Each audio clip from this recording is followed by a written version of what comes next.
Love you and we praise you, and all these things we ask in Christ's name. Amen.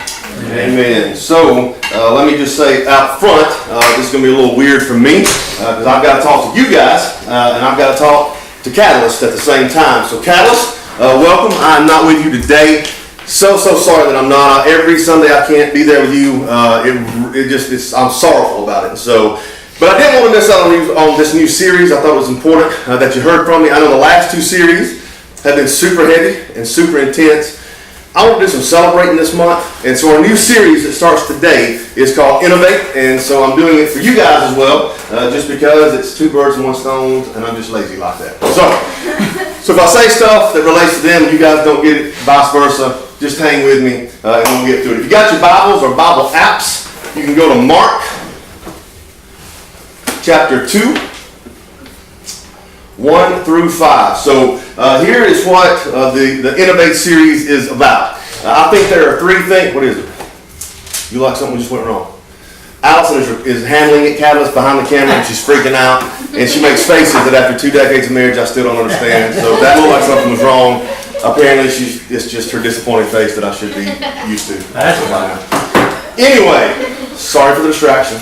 So the three things for this series that I think we need to focus on is this. I think there are three things that the church, that as individuals in a business, in your families, that God can use to allow us to be innovative and creative. And the three things are limited resources, the ability to fail, willingness to fail, and an increased passion. And so today, to start with, well, I want to talk about the first one, which is limited resources. I'm kind of a creative guy.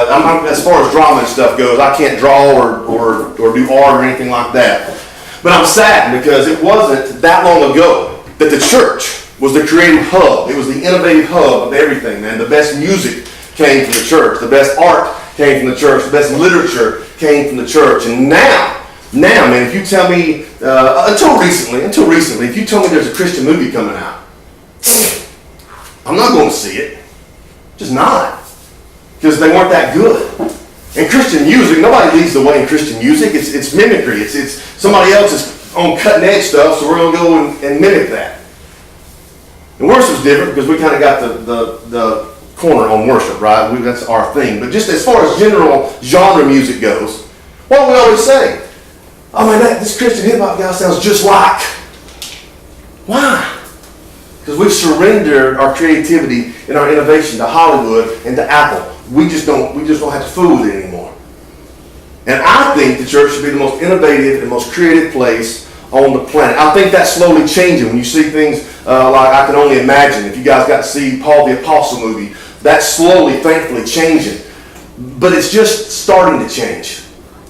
I mean, listen, not long ago, there was these two guys. They were theologians, brilliant theologians, and they would get together. And I guess Catalyst is Baptist-Costal. I guess that's what we are. We're not a denominational or multi-denominational. I don't know how to define us. But I grew up Baptist. I've been Baptist every church plant up to this one. Catalyst is not a denominationally tied church.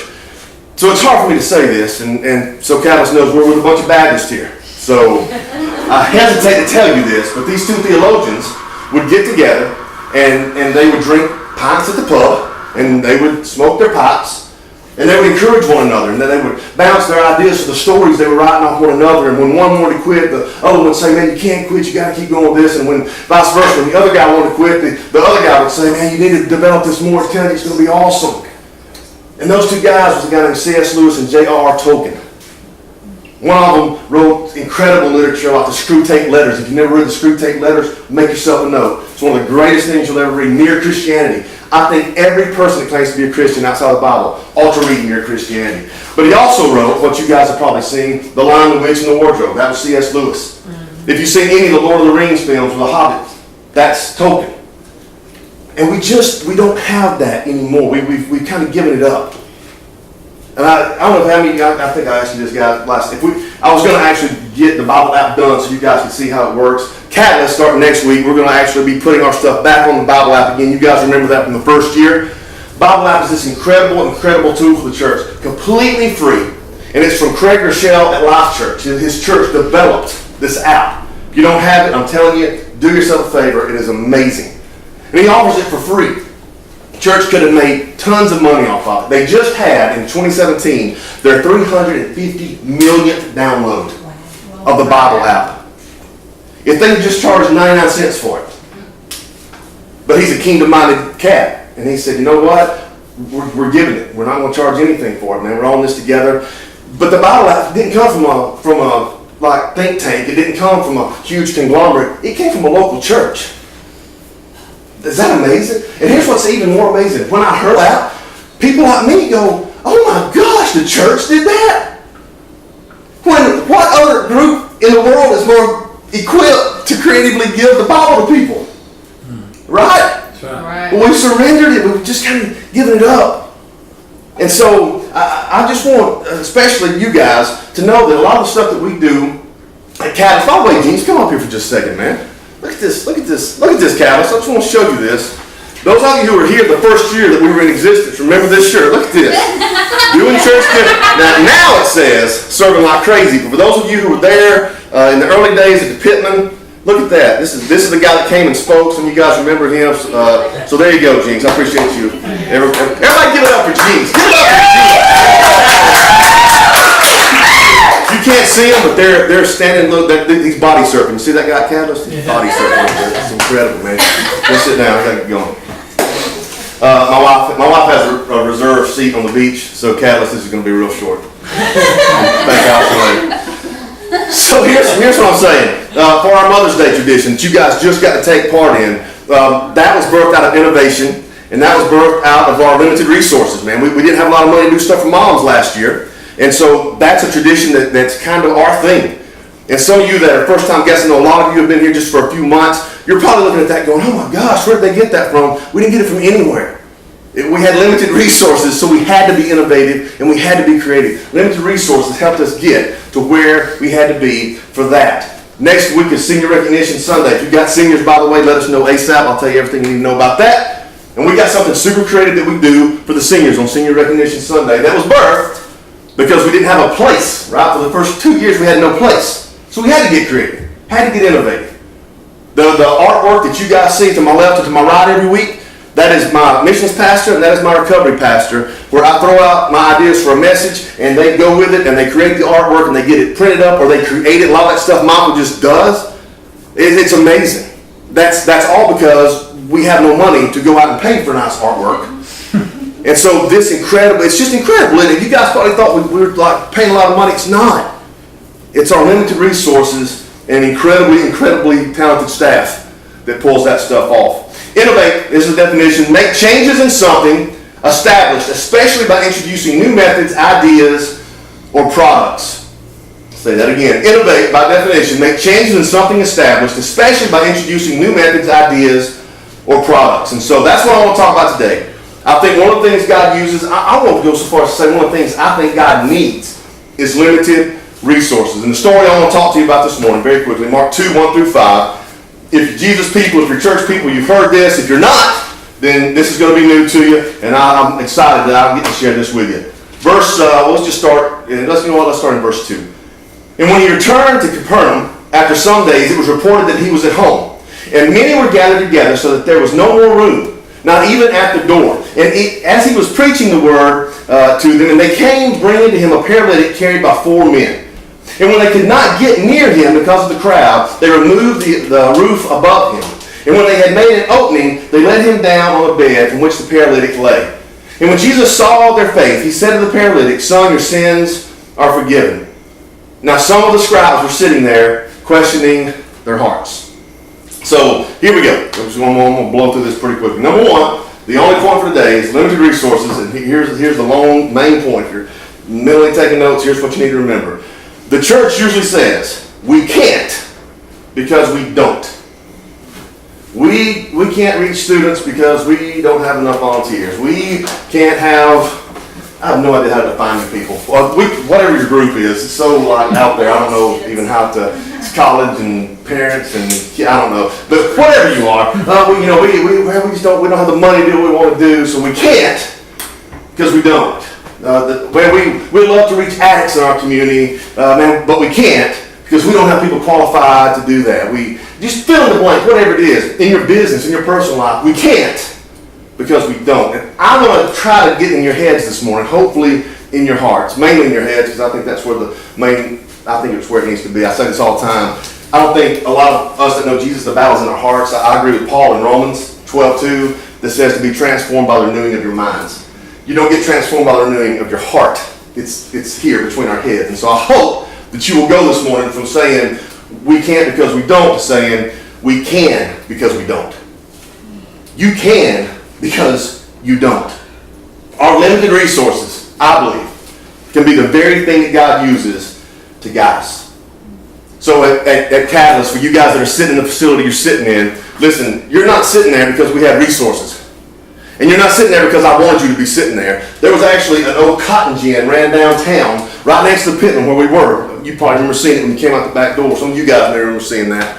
And that's where I wanted to be, because it was downtown, and man, I thought we could just get at this great price. And in retrospect, God saved us from utter disaster, because the people that I think did get in there, it was just so much more money to fix it up, and it was just this whole, it was something I thought we needed. And this facility came along, and we didn't do a fundraising thing. I didn't go out for 6 months and go, we're going to have a bridge to the future, or the dream fund planning building thing, whatever. I basically dared these guys and just said, we're going to, for the next 3 weeks, we're going to pray. If you guys want to give, and here's the amount of money we've got to have the down payment for this thing. In my mind, I'm thinking, well, it's cool, we're never going to get it. And we did. You nut jobs. So we did. And everything you see, especially for you guys that are coming in for the first time, you probably look around at our stage and see everything set up, and you're going, they dropped a ton of money, but we didn't. We didn't. If you wonder why we didn't, because we don't have any money to drop. We just don't. And so all of our creativity comes from our staff. And all of our creativity comes from the need. Our innovation is birthed out of the simple fact that we have limited resources. And because of that, let me say this, because of that, I think we're better stewards, because we're not lazy about it. We don't just get to go, oh, we want that, let's just write a check for it. We get to go, can we get it for free? That's step number one. Who can we beg and get it for free, right? 2, can we get it like for retail or at cost? Or can we get it broken and fix it up?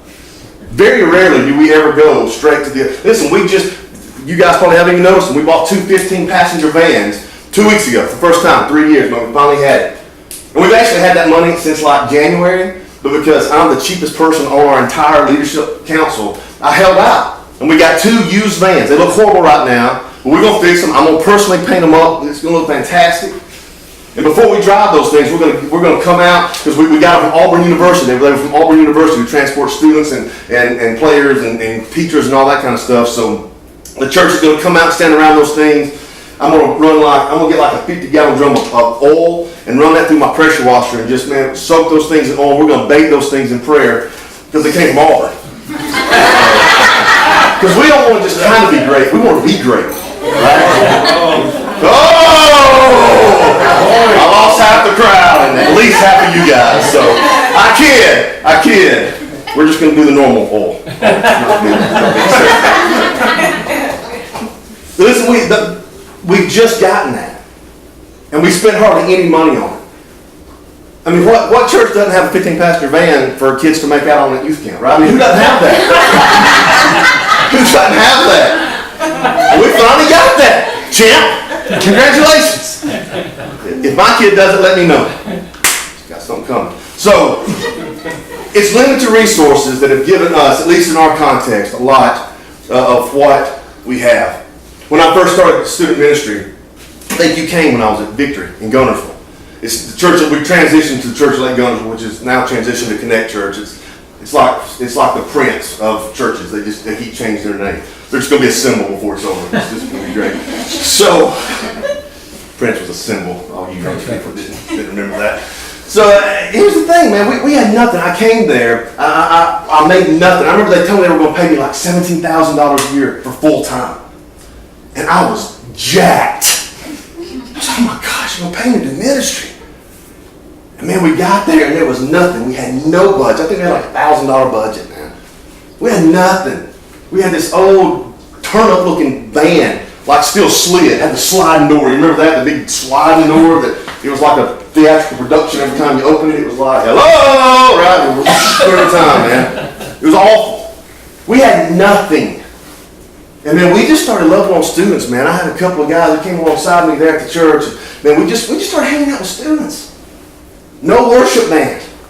We didn't have a computer or a projector. This is like 01, 02. This has not been that long ago. How many of y'all remember overheads and transparencies? How many of y'all old enough to remember that? For those of you who don't know the horrors of the overhead transparency, this is what we used before projectors.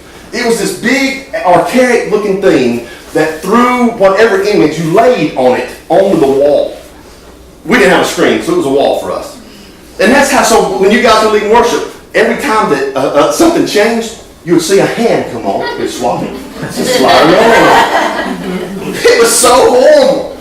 So even when we finally had somebody to lead worship, that's what we did. And we had the largest student ministry in the county for 4 years. Like 150, 160 kids showing up every Wednesday night. Why? Because we looked around and we were broke. We couldn't do anything cool. So we did this crazy thing where we just thought maybe we just disciple teenagers and challenge them a little bit. Maybe we get parents that go every Monday night. Man, this group's going to come to my house and I'm cooking and we're just going to hang out and do community together and life together. And I'm telling you, had I went to that church and they said, here's a $25,000 budget, I guarantee you none of that would have happened. Because I would have thought I could just pay my way through it. I can get all the cool stuff and man, that's what everybody's wanting and the kids will come and they'll flock and maybe they would have, but we wouldn't have had what we had there. Limited resources made that available. So big deal, I think, that people kind of understand that. If you're at Victory, not this band, but at Victory. I'm going back there, man. I can see those kids, man. I'm telling you, I can see them. If our Catalyst band will go ahead and come up the stage, Walden, go ahead and bring your guys up. I'm gonna be wrapping up here in a second. Go ahead and be ready to go into response time. Here's what we like saying. I grew up saying this. I grew up hearing people say this. God guides by what he provides. Said it my whole life. God guides by what he provides. And that is true. I'm not saying that's never true. Sometimes that is true.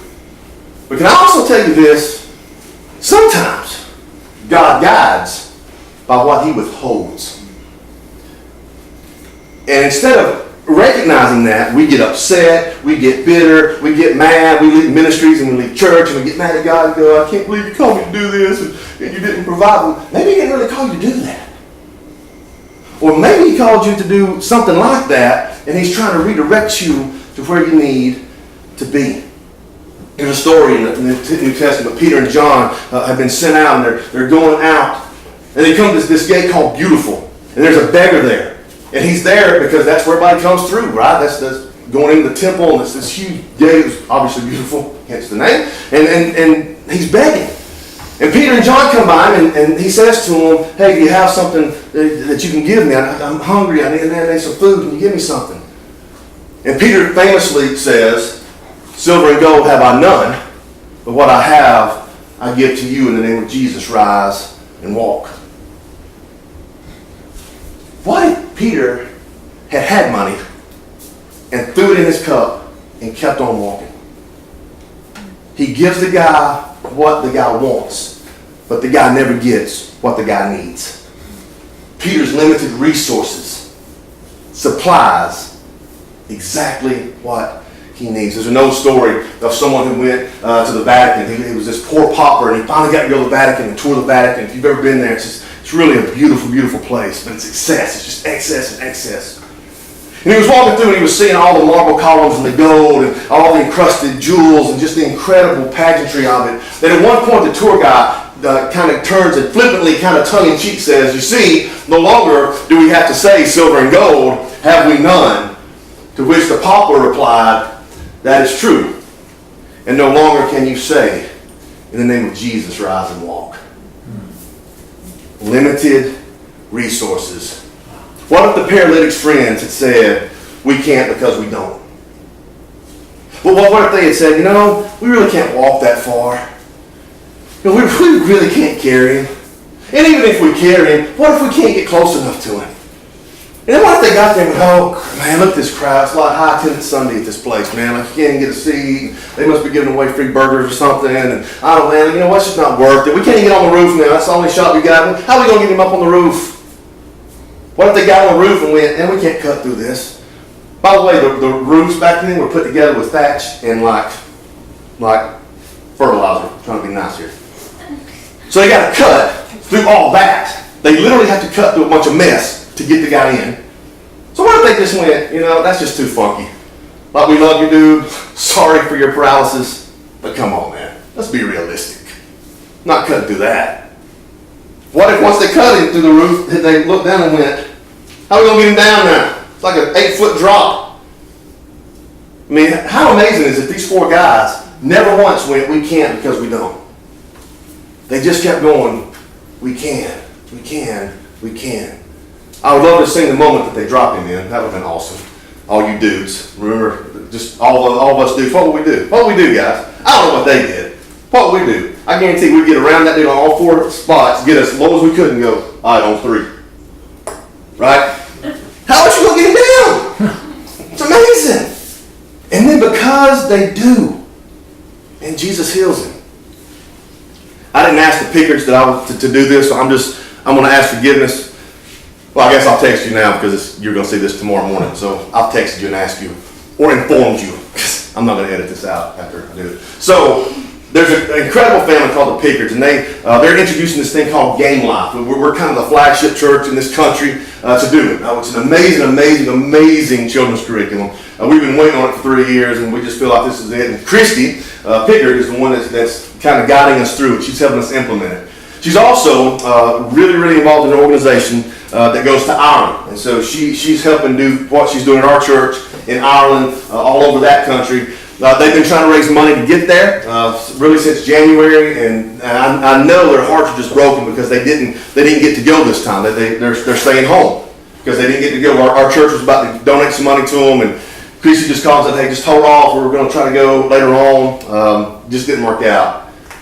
And I'm just going to say it to Christy and to Catalyst, I'm not excited that they didn't get to go to Ireland, because who doesn't want to go to Ireland, right, and love people in the name of Jesus? But man, I really believe that what God's going to do this summer through you with Game Life, the Catalyst, is going to be absolutely amazing. I just kind of thought you were supposed to be with us this summer anyway, right? Man, we'll find you some Guinness if you just got to get your Irish on. I'm joking. We're not going to find you Guinness. Listen, it's going to be an amazing summer. You know why? It's going to be an amazing summer because God guided Christy Pickard and her family by what He withheld, not by what He provided. Yeah. And all I'm saying this morning, if I'm saying anything at all, is that we don't serve a God who dangles a carrot in front of us just to mess with us. He doesn't call us to do things and then sit up in heaven going, look at that! Boy, if I would give them this would be so much easier on them, but I'm just going to mess with them. It's not what He does. It's not how He works. And maybe it's time we stop telling God what we need to accomplish, what He's called us to accomplish, and start trusting that He's already given us what we need already. We don't need nothing else. We don't. Maybe we need to prove that we are faithful with what we have so He can continue to supply our needs in a way that He gets all the glory. So church, it's all I'm saying, church, listen to me. We can because we don't. And if you're here, especially if you're there and you're lost, let me say to you, listen, you may be going, oh, I'd really like to follow Jesus, but I can't because I have. Just fill in that blank however you want. I can't because Can I just say to you this morning that you can because He has. You can find peace and grace and love and forgiveness and mercy, everything you've been looking for, because He has loved you enough to die on a cross to take care of that. That's right. One of my staff members is going to come up. Catalyst Band is going to start playing right now, and they're going to kind of walk you through what you can do. Our prayer team, go ahead and come down front as the band starts playing. You guys be down front to receive people. And then one of our staff guys is going to come out on stage as I pray, and as our band continues to pray. And I'm going to pray for you guys, and then Jinx will come up here. My staff guy will come up there. You guys pray with me. God, thank you so much for this morning. God, we thank you for a great day here. We thank you for a great weekend. Man, I love Jinx and this church and the ministries they have going. Man, I don't know. I don't connect with every single group that I talk to, but I feel like I do with these guys. And so I've been so grateful for the last couple of days to have with them. God, give us a great day today.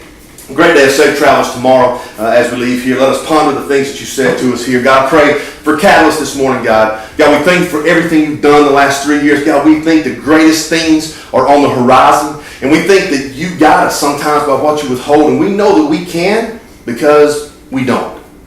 Because we have, because we didn't.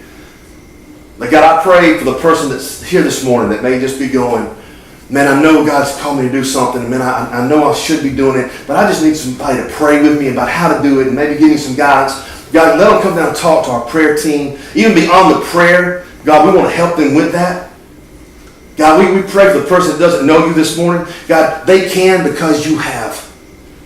Give them the courage to come down and take one of our prayer team by the hand and just go, man, I just need me some Jesus. And Lord, maybe they're freaked out about crowds. God, on the information card right in front of them, there's a place they can fill out and check off that they prayed to receive Jesus today, that they want to talk to someone about accepting Christ today. Let them do that, drop that in the bucket, or drop it off at our welcome desk after the service today. Man, we want to contact them. God, we're not asking them to partner with Catalyst. We just want to help them on their new journey wherever that they are led to go and get plugged in at after they are introduced to you. We love you. We thank you. Give both churches and both groups an incredible day. All God's people said, amen.